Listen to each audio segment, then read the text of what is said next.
Welcome back to our channel Physics Vidyarthi. Today we will learn vector. ठीक है, तो हम लोग वेक्टर उतना ही सीखेंगे जितना फिजिक्स में रिक्वायरमेंट है। तो पहले आप ये सब चीज़ तो जानते हो, फिर से रिकॉल कर लो। Scalar and vector quantities. Scalar quantities which has a magnitude but no direction. Example के लिए mass, length, speed. Vector quantity, a vector quantity which has a magnitude as well as a definite direction. Example के लिए weight, displacement, velocity, acceleration etcetera. Vector को कैसे represent किया जाता है, देखो। A directed line segment A B represents a vector denoted by A B. ठीक है, इसको ये ऐसे डिनोट करेंगे। इसका ये टेल है, इसका ये हेड है। Modulus of a vector. The measure of magnitude of a vector is called the modulus or the magnitude or the absolute value of the vector and represented as mod A or simply A. किसी vector का value और magnitude और digit को बताने के लिए ये notation का इस्तेमाल किया जाता है। उसे मैग्नीट्यूड भी बोल सकते हैं, मॉडुलस भी बोल सकते हैं, एब्सोल्यूट वैल्यू भी बोल सकते हैं। अब आगे देखो, position vector. If O be the origin of reference और simply the origin, then OP determines the position of a point P in space with respect to O. ठीक है, तो ये ओपी बताता है पोजीशन वेक्टर। इसको डिनोट करते हैं यूजुअली आर से। इसका मतलब है position vector of point P with respect to O as a origin. देखो,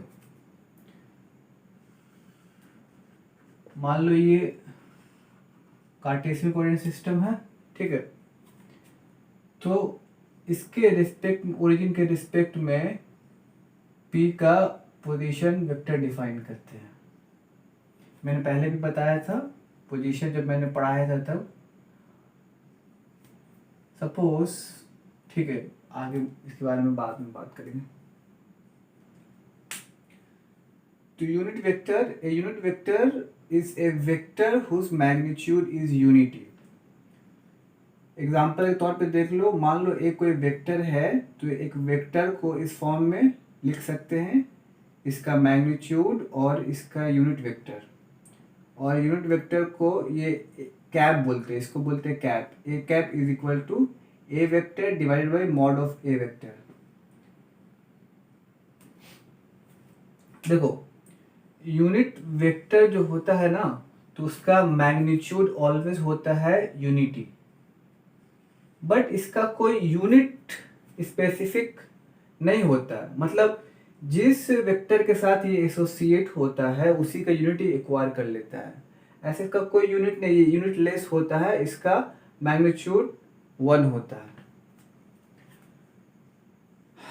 एंड देखो, is unity and the direction is same as that of A vector. तो ये सिंपली हम कह सकते हैं, ये जो ए कैप है वो डायरेक्शन बताता है किसी वेक्टर का। नोट में देख के लिख लो 3 point. There is a always a unit vector in the direction of every vector. Generally unit vector along x, y and z axis of 3D coordinate system are taken as I cap, j cap and k cap respectively. तीसरा point देख लो, I cap, j cap and k cap have not fixed unit. That is, we do not associate any unit with I, j, k cap. The unit vector adopt the unit of that physical quantity. देखो, मैं short में लिखा हूँ, मैं बोल भी दे रहा हूँ। Of that physical quantity which they appear. मतलब यही हुआ ना कि यूनिट वेक्टर का कुछ अपना खुद का इसका कोई यूनिट नहीं होता है, लेकिन ये जिस वेक्टर के साथ एसोसिएट होता है वो उसी का यूनिट ये एक्वायर कर लेता है। और ये बेसिकली एक डायरेक्शन बताता है। मान लो सपोज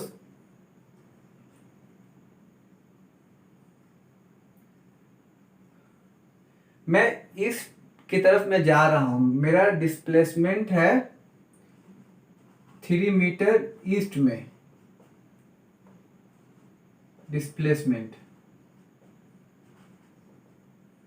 तो इसकी जगह पे हम ये तो लिख सकते हैं ना, ईस्ट में जब है तो ये तो इसका मैग्नीट्यूड हो गया 3 मीटर, और ईस्ट में इसका जो डायरेक्शन है तो इसको मान लो आर कैप से डिनोट कर सकते हैं। तो ये क्या बताया, ये जो वेक्टर है डिस्प्लेसमेंट है वो ईस्ट की तरफ है, वो ईस्ट की तरफ है, और उसका मैग्नीट्यूड है 3 यूनिट। तो इसी तरीके से ये डायरेक्शन बता रहा है, direction, it is nothing but A direction. और इसको सॉल्व करोगे तो धीरे धीरे और कॉन्सेप्ट आपका बिल्डअप होगा। एग्जाम्पल और भी देख सकते हो ना, जैसे कि फोर्स, मैंने फोर्स 5 न्यूटन को फोर्स लगाया मान लो ईस्ट वर्ड में, ठीक है, तो इसको हम ऐसे भी तो लिख सकते हैं 5 Newton F cap, sorry 5 Newton, मतलब क्या हुआ कि ये डायरेक्शन हटा करके इसका यूनिट वेक्टर मैंने लिख दिया। तो ये बेसिकली बताता है क्या, डायरेक्शन को। इसको आप लोग नोट कर लो। देखो मेरा टारगेट रहेगा इसका ज़्यादा से ज़्यादा एप्लीकेशन बेस्ड पढ़ना है, ठीक है, ना कि थ्योरी लिखाना कोई ख़ास मतलब नहीं होता है। बाकी जहाँ जहाँ ज़रूरत पड़ेगा आप लोग को खुद अंदाज़ा हो जाएगा, और जब भी ज़रूरत पड़ेगा मैं और एक्स्ट्रा एलेबोरेट कर दूंगा। बट अभी जितना ज़रूरत है उसी के हिसाब से हम लोग को पढ़ाई करना है। तो देखो यहाँ पे एक पॉइंट नोट करके लिखो, A vector does not change when it is translated parallel to itself and rotated in 2n pi radian। मान लो ये कोई वेक्टर है, यहाँ पर ऐसे है, ए है, सपोज ये पैरेलली यहाँ पे अगर ट्रांसलेट हो जाए ना तो ये भी वेक्टर ए ही कहलाता है। मान लो सपोज ये कोई वेक्टर ए है,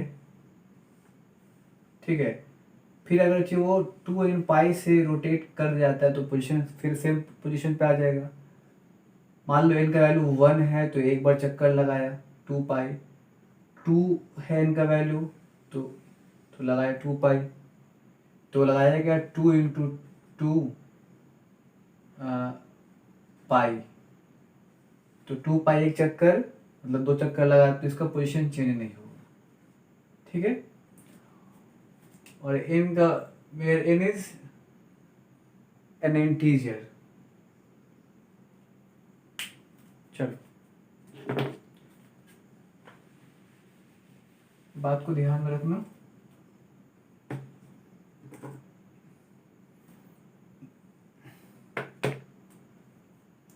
देखो triangle law of vector addition क्या करते हैं, सिंपली एक के हेड पे दूसरे का टेल प्लेस कर देते हैं। देखो मान लो, देखो ये ए वेक्टर है, बी वेक्टर को उठा करके सीधे यहाँ पे पैरेलली ट्रांसलेट कर देना है, उठा करके यहाँ रख दिया बी वेक्टर। उसके बाद टेल से टेल और हेड से हेड मिला करके जो जो वेक्टर इसको जोड़ता है वो कहलाता है इसका रिजल्टेंट वेक्टर। मतलब आर वेक्टर को हम लिख सकते हैं A vector plus V vector. देखो this is a special property of vector addition, ये स्केलर में ऐसा नहीं होगा। देखो करंट, इलेक्ट्रिसिटी में करंट भी एक तरीके का क्या है, स्केलर क्वांटिटी है। एक्चुअली वो उसके अंदर डायरेक्शन भी है और उसके अंदर क्या है, मैग्नीट्यूड भी है। तो बट वो इस लॉ को फॉलो नहीं करता, तो एक और टर्म आ जाता है टेंसर, जिसके बारे में अभी जानने का जरूरत नहीं है। तो यहाँ पर ये अगर ट्रायंगल लॉ को फॉलो कर रहा है तभी वो वेक्टर कहलाएगा। और करंट सिंपली ऐड कर देते हैं उसमें ट्रायंगल लॉ को फॉलो करने का ज़रूरत नहीं होता। अब थोड़ा साइन रूल देख लो। ए साइड बाई इसके अपोजिट एंगल का साइन, ठीक है, sine alpha is equal to B है, बी साइड के अपोजिट का sine angle, sine beta is equal to C by sine gamma. अब कोसाइन रूल देखो,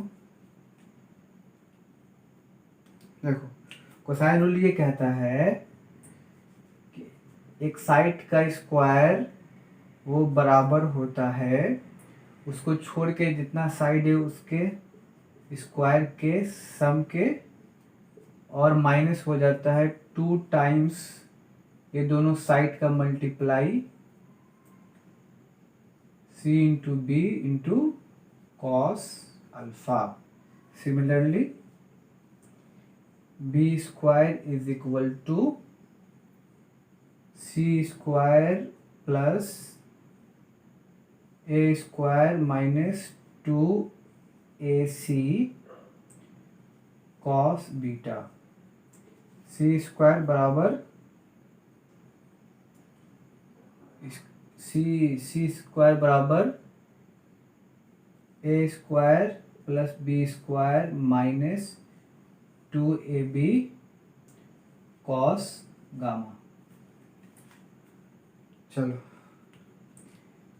यहाँ तक देख लो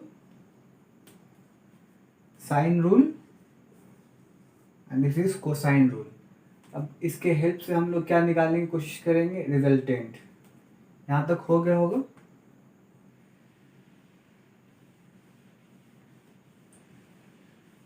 देखो इसी वेक्टर को मैं ड्रॉ कर रहा हूँ, ट्रायंगल ड्रॉ कर रहा हूँ यहाँ पर।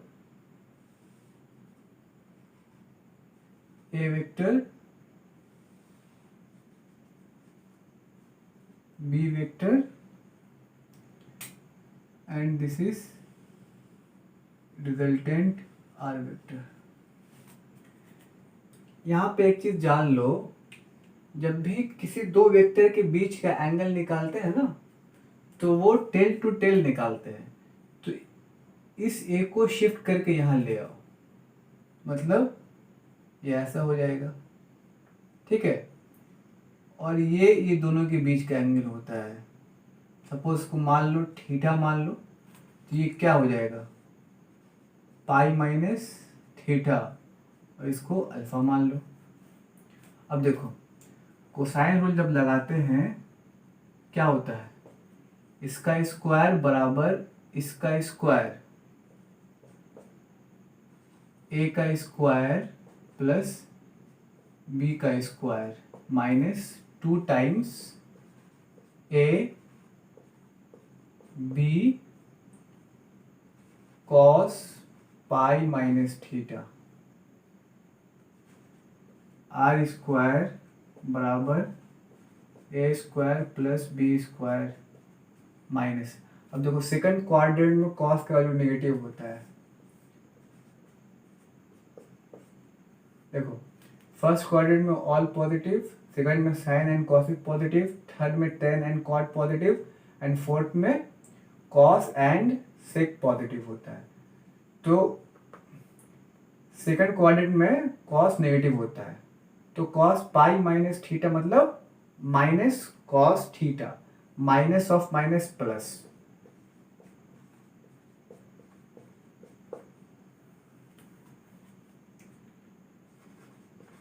तो सिंपली इसको ऐसे लिख सकते हैं ना, a square plus b square plus 2ab cos theta. अब इसका अगर हम स्क्वायर हटाएंगे इधर तो अंडर रूट चढ़ जाएगा इस पे, a square plus b square plus 2ab cos theta. तो ये क्या निकला, ये इसका मैग्नीट्यूड का फॉर्मूला बन गया। जब भी दो वेक्टर का मैग्नीट्यूड निकालना है तो हम लोग ऐसे ही निकालेंगे। अब देखो यहाँ पर कुछ स्पेशल केस भी देख लो। मैक्सिमम वैल्यू आर का कब होगा, देखो ये भी कांस्टेंट, ये भी कांस्टेंट, ये सब कांस्टेंट, थीटा भी डिपेंडेंट है। तो अगर थीटा मतलब कॉस थीटा मैक्सिमम कितने पे होता है, कॉस थीटा मैक्सिमम होता है 0 डिग्री पे, ठीक है। तो कॉस 0 बराबर 1, तो यहाँ पर हम लोग ऐसे लिख सकते हैं ना, a square plus b square plus 2ab cos 0, मतलब क्या हुआ, ये सिंपली 1 हो जाएगा।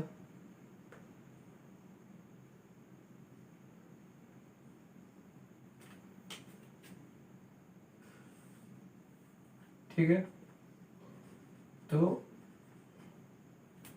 ये क्या होगा, a square plus b square plus 2b, मतलब ये ए प्लस बी का होल स्क्वायर। इसका रूट हटाओ, क्या होगा, आर मैक्स बराबर simple a plus b. Similarly अब देखो आर मिनिमम निकालेंगे, कॉस का रेंज कहाँ से कहाँ होता है, -1 से लेके +1। तो कॉस पाई, थीटा बराबर पाई पे कॉस पाई का वैल्यू हो जाएगा -1। जब यहाँ पर माइनस हो जाएगा तो क्या होगा, a square plus b square minus 2ab। तो किसका फॉर्मूला बन गया, a माइनस बी का होल स्क्वायर। इस पे रूट चढ़ा हुआ है, अंडर रूट चढ़ा हुआ, अंदर में स्क्वायर में रहेगा, तो अंडर रूट जब हटेगा तो सिंपल हो जाएगा a minus B.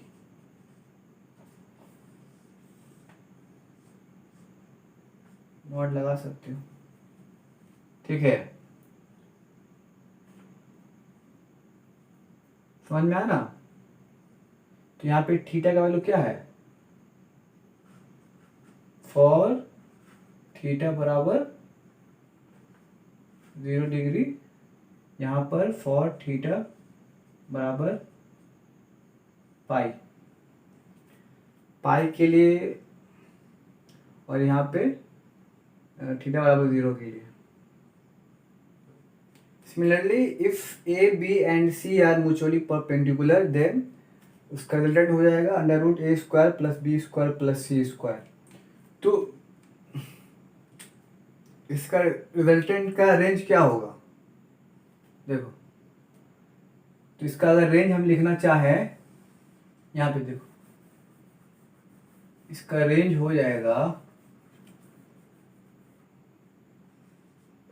Close interval में a प्लस बी से a माइनस बी।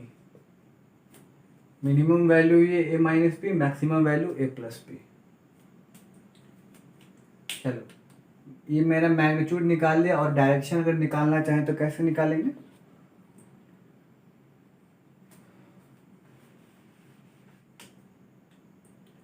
देखो अगर हम डायरेक्शन निकालना चाहेंगे, मतलब हमको रिजल्टेंट कितना एंगल बना रहा है, अल्फा निकालना चाह रहे हैं हम, तो हम जानते हैं साइन रूल से, बाय साइन रूल क्या कहता है, b by sine alpha is equal to r by sine pi minus theta, ठीक है। तो b बाई साइन अल्फा बराबर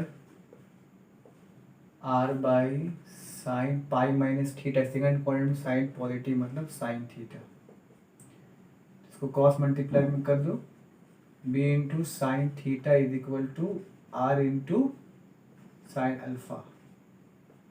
तो sine alpha is equal to b sine theta by r। Therefore alpha बराबर sine inverse b sine theta by r।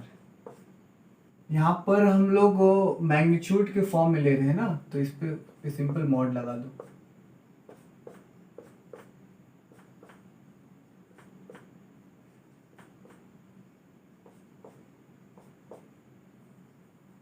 ठीक है, तो simply ऐसे भी लिख सकते हो, अल्फा बराबर sine inverse b sine theta by r. तो ये कितना एंगल बना रहा है, रिजल्टेंट अल्फा एंगल बना रहा है, sine inverse b sine theta by r. चलो इसको देखो, parallelogram law of vector addition. कोई अगर दो वेक्टर है वो टेल टू टेल अटैच है, तो सिंपली क्या करना है इसको, क्योंकि हमको इसका रिजल्टेंट निकालने के लिए क्या करना होगा, एक के हेड पे दूसरे का टेल लाना होगा। तो सिंपल इसको उठा करके यहाँ पे शिफ्ट कर दो।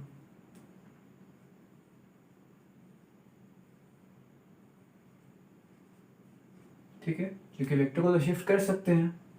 अब क्या, सिंपल टेल से टेल और हेड से हेड को जोड़ दो, सिंपल ही हो गया रिजल्टेंट। यही है parallelogram law of vector addition. यहाँ पे देखो polygon law of vector addition में क्या बोल रहा है, कोई भी वेक्टर है, मान लो b vector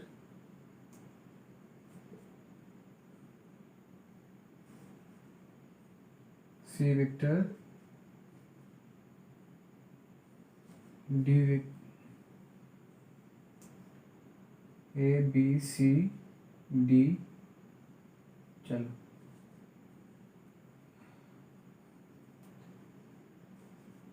D vector plus e vector. मान लो ये 5 वेक्टर है, तो पॉलीगॉन लॉ क्या बोलता है, पॉलीगॉन लॉ बोलता है जैसे जैसे वेक्टर दिया हुआ है वैसे वैसे इसका एक का हेड पे दूसरे का टेल जोड़ते चले जाओ, जो अंतिम में जो बच जाए उसको इनिशियल पॉइंट से जोड़ दो, वही इसका हो जाएगा रिजल्टेंट। देखो ये ए, इधर गया बी, इधर गया सी, फिर इधर गया डी, फिर उसके बाद गया ई।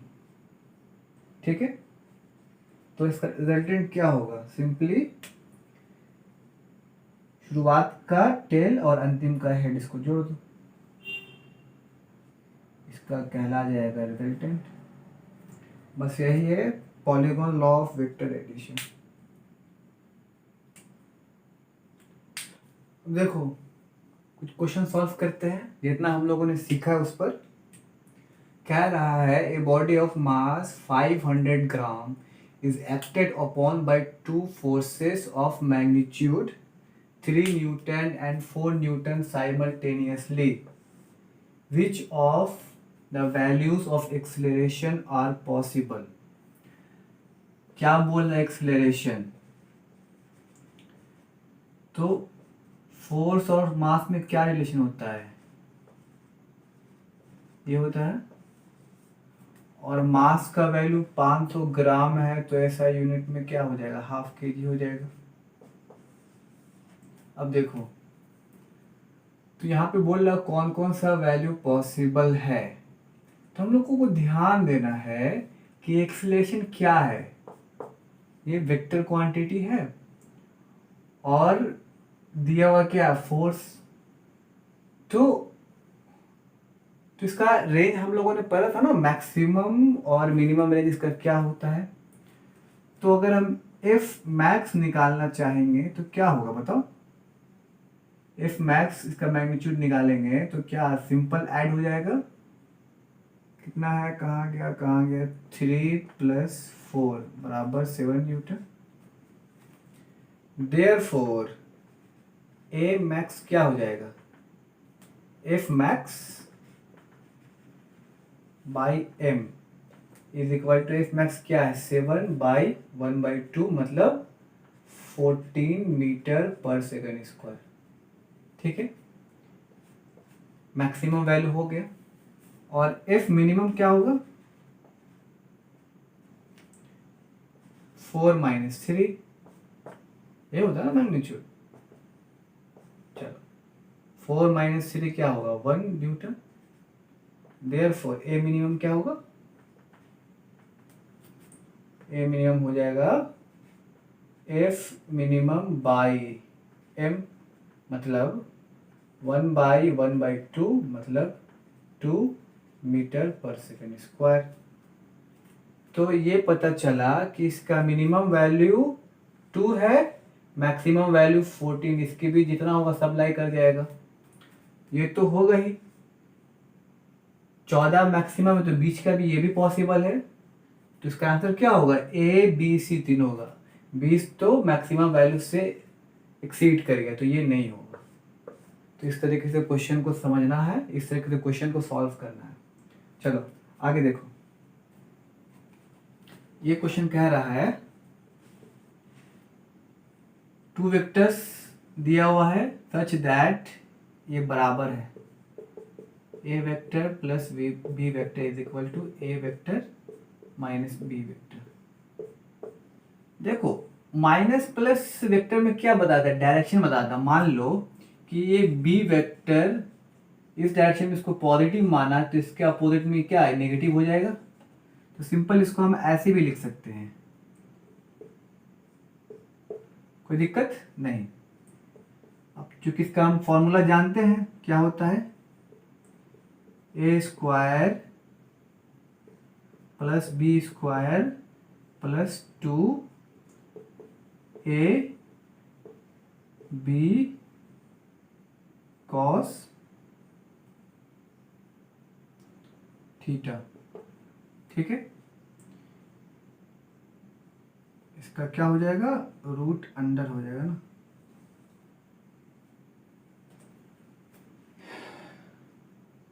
इसमें क्या होगा,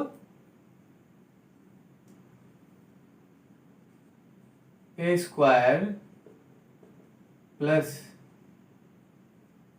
B square, a minus b का होल स्क्वायर है, -2 into a into b into cos theta. ठीक है, तो दोनों तरफ अगर स्क्वायर कर दोगे तो रूट हट जाएगा। तो ए से ए कैंसिल, बी से बी कैंसिल, तो इधर प्लस इधर माइनस, इधर आके चारों हो जाएगा plus 4ab cos theta is equal to 0। तो मतलब कॉस थीटा बराबर 0 मतलब थीटा बराबर π/2। इसका आंसर हो जाएगा π/2। समझ रहे हो कैसे लिखा। तो ये सिंपली इसका हो जाएगा resultant a square plus b square minus 2ab cos theta.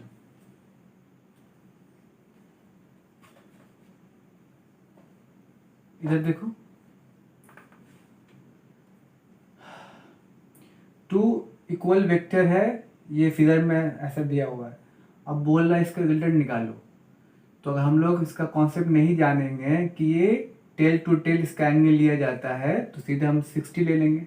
But अगर हम लोग जान चुके हैं तो इसका दोनों के बीच का एंगल ये होगा, ये क्या होगा 60, तो ये हो जाएगा क्या 120। ठीक है, तो क्या होगा रिजल्टेंट इसका, a square plus b square plus 2a into b into cos 120 है तो कॉस 180 माइनस 60 मतलब देखो 120 आ गया तो पाई माइनस थीटा मतलब थीटा, और सेकंड कोऑर्डिनेट में कॉस का वैल्यू नेगेटिव होता है तो कॉस 60 माइनस कॉस 60 हो जाएगा। 10 का स्क्वायर प्लस 10 का स्क्वायर प्लस 2 इंटू 10 का स्क्वायर माइनस 60, इसका मतलब यहाँ पे माइनस आ जाएगा। एंड कॉस 60 का वैल्यू होता है 1/2, 2 से 2 कैंसिल। ठीक है,